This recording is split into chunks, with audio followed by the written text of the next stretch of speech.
Hey everyone, welcome to Dialogos, a Harker Philosophy Club podcast. I'm Akshay. I'm Sophia. I'm Quentin. And this is our first episode. We'll be talking about the conflicts between liberty and security in a pretty applicable scenario, talking about some of the controversies that have happened through proposals about banning plastic and whether or not that is covered under the will of the Harker student body. If you find anything in this podcast interesting, or if you want to learn more, feel free to email us at harkerphilosophyclub@gmail.com to get in on our meetings and learn more about philosophy in general. Just a quick disclaimer, we will be having a kind of debate-like format in this podcast. It may or may not reflect our actual opinions on this issue. We are just doing this for the purpose of learning and education, so you guys can all get a better understanding of the sides and the rationale from them. So, here we have Quentin. Thank you. So a couple of you, or hopefully all of you, will remember just a little while back, there was a little bit of a throwdown, a little bit of a controversy between the Harker student government and Green Team, particularly between, I want to say, the new 10th grade president, INF. Is that correct? I don't know. He was running for president for ASB. Yeah, whatever. The basic gist of it was that the Green Team thought that they should be able to kind of, I hate to say circumvent, but impose certain policies kind of without the authority of student government, and student government disagree with them. And so that kind of ties into a broader political, historical, social debate about the necessities of strong government, or the lack of necessity, particularly in the context of climate change related things. Yes, that is perfect intro. Okay, so now let's kind of segue into the various positions that people can take on this. Quentin is going to be taking the side of the Green Team, Akshay is going to be taking the side of the Student Council, and I'm just going to be an indecisive moderate. And I wouldn't even say that this is the position of the student council necessarily, more a view that the will of, I hate to use this rhetoric, but the will of the governed supersedes, top-down edicts about what matters, right? That, what students want should determine what happens. Yeah, particularly elected officials versus non-elected officials.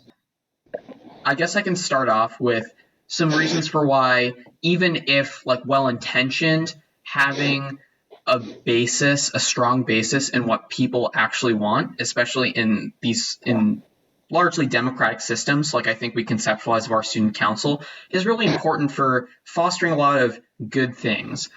I think environmental advocacy is a laudable goal. Obviously, no one wants the environment to be terrible, for there to be litter everywhere, etc. But the process through which you go about achieving that does matter in some respects. So when you start to circumvent, I guess, the democratic institutions of any place, whether it's the government, whether it's just a school student council, obviously this can lead to some kind of slippery slope.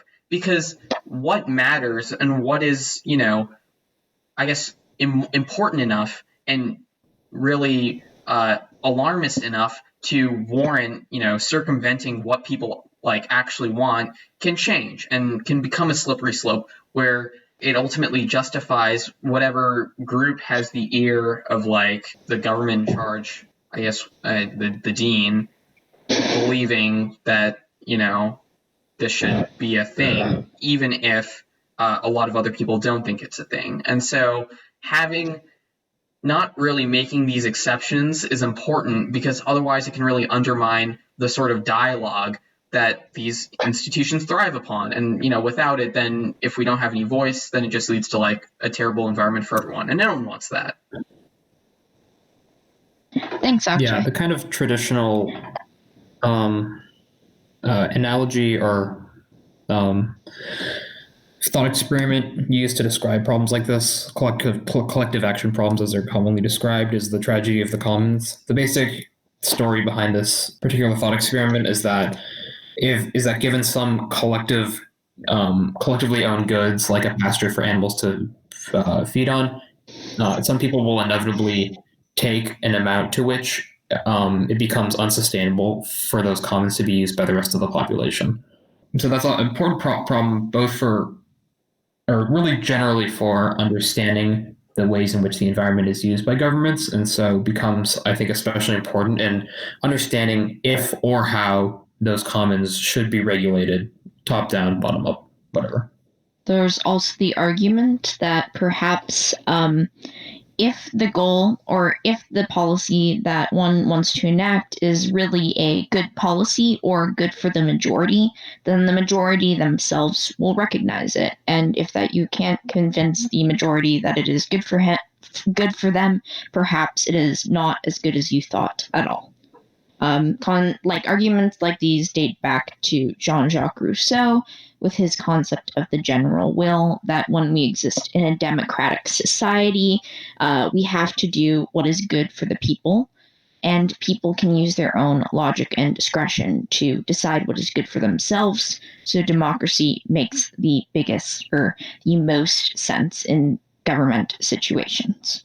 Right, and once you start taking the elitist position that, there are things that people either are too ignorant or stupid to understand the importance of, then it just becomes very antithetical even to the concept of democracy, which is that what people think matters, even if it's different from what you think. Yeah. Okay, cool. So Quentin, would you like to open for some arguments on why maybe this isn't the case? Yeah, so there's one branch of philosophy known as eco-authoritarianism. I think it's generally kind of a niche fringe philosophy that no one seriously believes in.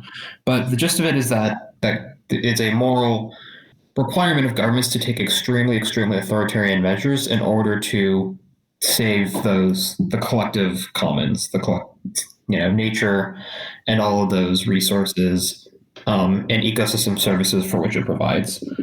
In our kind of analogy here, that would be equivalent to the Green Team's position, where they think that they should have the authority to circumvent the student government and implement their own policies kind of with no restrictive oversight. In this instance, we can kind of ignore the fact that there's a real non-student government who approves everything. But in this case, it would be Green Team banning plastic, meatless Mondays and meatless every other day without the approval of the rest of the student body. One other small thing, there's other collective action problems to which this kind of philosophy is often applied, particularly in emergent technology research. So for stuff like AI, emerging nanotechnology, whatever, there's also people who think that a kind of super strong arm government would be required to support that. There's also a compelling temporality argument that goes along with this. If a problem is so important that if we don't act now, then it could have long-term consequences, then some people say that it is good to circumvent the democratic process, because the democratic process takes a long time. It takes a long time to campaign for your ideas. It takes a long time to get people on board, to educate people what your proposal would do, and therefore for some issues which have non-reversible consequences, once we produce plastic, we can't unproduce it, then that is a worthy cause of violating the democratic process, because there's no way you can snap your fingers and reverse environmental catastrophe. I think it kind of goes to show how fundamental some of these philosophical disagreements are, because the same principle we've just kind of isolated in some of the reasoning of clubs on campus is the same as it's not the same, not to analogize them, but the same kind of thinking about there are emergencies that are too pressing for us to wait for sort of democratic governance is logic that is used to justify a lot of military interventions, for example. And I'm not trying to, again, analogize those things, but it's interesting to see how how basic these philosophical disagreements are and how widely they can be applied, from something as silly as a plastic ban to something as big as counterterrorism operations and the urgency behind them. Yeah. Especially in our time now, which, we are confined to homes for the greater issue of not spreading a disease and furthering a pandemic. Another very compelling argument for these kinds of actions that Akshay has talked about, and of course on campus, is one that comes from our good old friend Thomas Hobbes. He says that humans are naturally bad, so they need a strong authoritative source to govern over them and choose what is right for them. I think this is compelling, particularly when applied to teenagers when our brains haven't developed as much as they could, and we're known for being impulsive and that sort of thing. If people don't have a good moral compass and aren't capable of deciding for the greater good, then obviously it makes logical sense for someone who is more qualified and more educated and more grounded in reality to make decisions for them. I think analogizing teenagers to the state of nature is probably the best explanation of Hobbes I've ever heard. That's pretty good. A quick background on Hobbes, though. Thomas Aquinas Hobbes, I want to say, like 18th or 17th century, I forget. But the gist of his philosophy was that, essentially what Sophia said, when humans are left without some sort of governance, they will exist in what's called the state of nature, which he describes as being infinitely violent. He just kind of like thinks this because like when you put animals in nature, they like eat each other, I guess. I don't know, whatever. And so then he believed that the creation and maintenance of something he called like a sovereign or a leviathan in various texts would be morally necessary in order both to make sure people don't do stuff like that in order to impose kind of moral rule, but also to help guide people towards more ethical actions themselves. And so we should treat the Leviathan, the sovereign, whatever, as a sort of higher figure of moral authority. And so there's been a lot of pushback against this by various libertarians.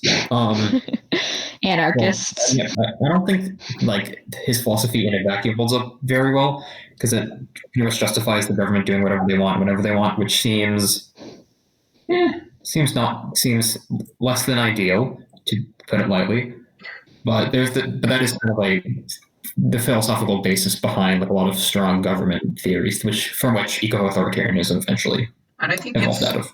It's important to situate all of these philosophies in their time. Hobbes theorized this after he'd witnessed the brutality of the English Civil War, and he was like, never again. We're not doing this again. We should, even if we think the government is bad, respect its authority, because civil wars suck. And obviously a lot of other nations didn't get the memo, but that is from where his philosophy ultimately grew out of. But I think as, times have changed, people's opinions of this have changed, especially as, I think largely we've come a long way from kind of the 1600s or so within England. And I think that's fundamentally what a lot of this reveals as well, right? Like a lot of older philosophies don't talk about climate change. And so it's kind of adapting a lot of these older philosophies, right? Democracy, which is, all the way like 2,000 years ago and even earlier, versus like a benevolent monarchist sort of, counter ideal, which is also very old, and trying to adapt it to these very new challenges. I think that's like a very open-ended question for ethics that, it may seem like very old or very repetitive, but indeed there's a lot of like new stuff that we can talk about. Yeah, I'd agree with that too. I think it does come down to, or at least I view these issues through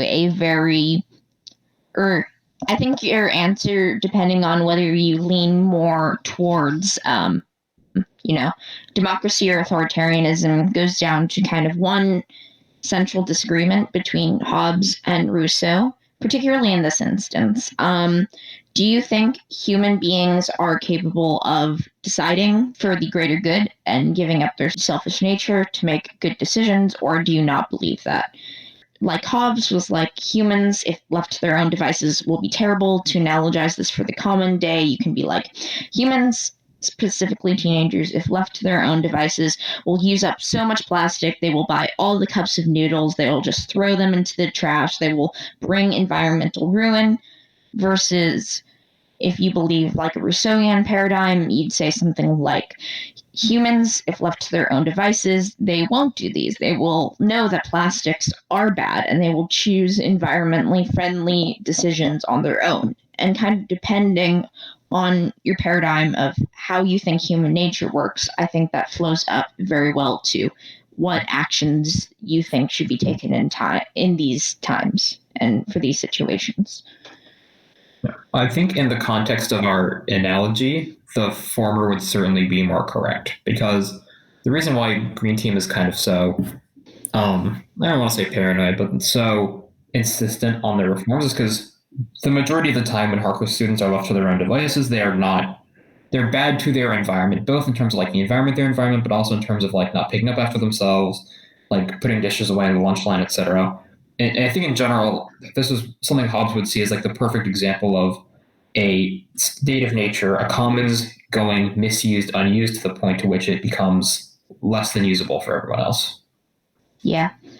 Some might argue that if people wanted kind of these restrictions loosened, then it would be their personal responsibility to make better decisions in regards to the environment, because if people act good on their own in regards to their plastic production and plastic production, then it doesn't meet it, or it takes away the need to have any sort of authority imposed.